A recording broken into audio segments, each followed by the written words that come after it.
European scholars performed all sorts of intellectual acrobatics to obscure the truth about African advancement.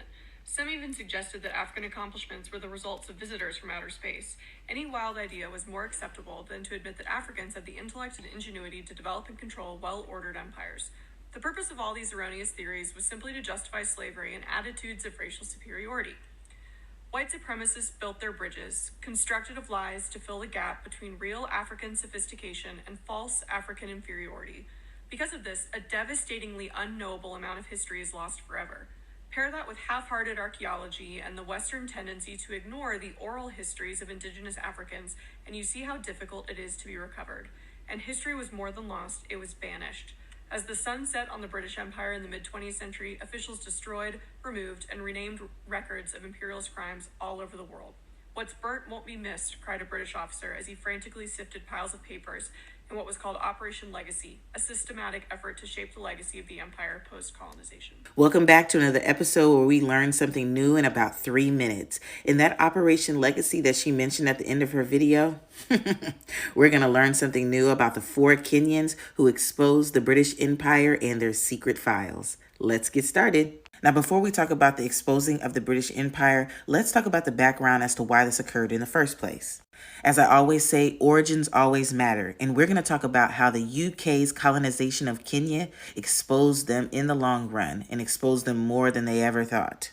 So the UK moseyed their way down to what we now know as Kenya and established the East Africa Protectorate in 1895. And from 1895, it was used as a settler colony. White settlers took the best land for their own and moved all the native groups out. And naturally, this would upset Kenyans who were removed and placed on resource-poor lands. Now, although the official uprising didn't happen until 1952, this was decades in the making. Now, the idea of this uprising was initiated by the ethnic group the Kikuyu, and other ethnic groups soon followed because they were being affected by their lands being taken away. Initial attempts at peaceful negotiations by the Kenyans failed, and resistance grew violent by the British as they resorted to detention camps. In a violent, desperate attempt to regain control over their African colony, the British declared a state of emergency in 1952. And they enforced a policy called villagization. And by 1955, more than 1 million Kikuyu people and other ethnic groups had been removed from their homes and relocated inside barbed wire compounds, known as detention camps. Because of the propaganda and lies spread by the British Empire, the recorded death toll by the UK was 11,000 people. Many historians refuted that death toll, and they believe that it was almost 300,000 Kenyans who were killed in these detention camps. And as the saying goes, whatever you do in the dark always comes to light. And 50 years later, in 2009, a group of Kenyan war veterans sued the British government in order to reveal the truth about what really happened in Kenya and other British colonies. And they sued the British colonial government with the help of Carolyn Elkins. She actually had written about these uprisings and the death tolls and the hidden information years ago, but all her other fellow historians, who were men, literally dismissed her and told her that she didn't know what she was talking about. From 2009 to 2011, Carolyn Elkins and the Kenyan war veterans were getting all of their information together, but in 2011, something was exposed. And what was exposed were these archives, all about Britain's colonial history.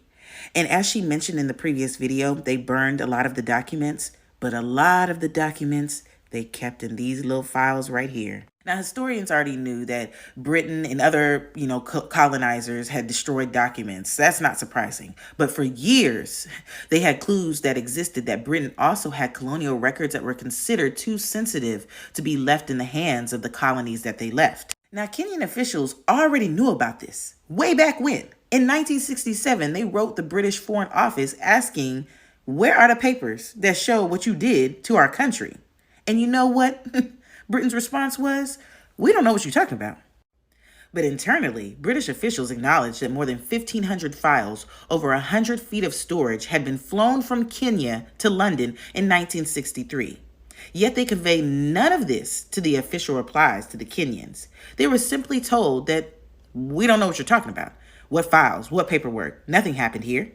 After a bunch of legal pressure, the British government finally admitted that they keep these files in a high security storage facility that's also in the same building as MI5 and MI6. These are their secret service agencies. This storage facility also contained information from 37 other colonies that they terrorized. And after being clearly exposed, the British government tried to say that they could not be held responsible for the colonial abuses and that responsibility devolved to the Kenyan government. Even the judge in this case was like, are y'all serious? Y'all are guilty as hell. And the foreign secretary in the parliament in June 2013 announced an unprecedented agreement to compensate over 5,000 Kenyans who were tortured and abused.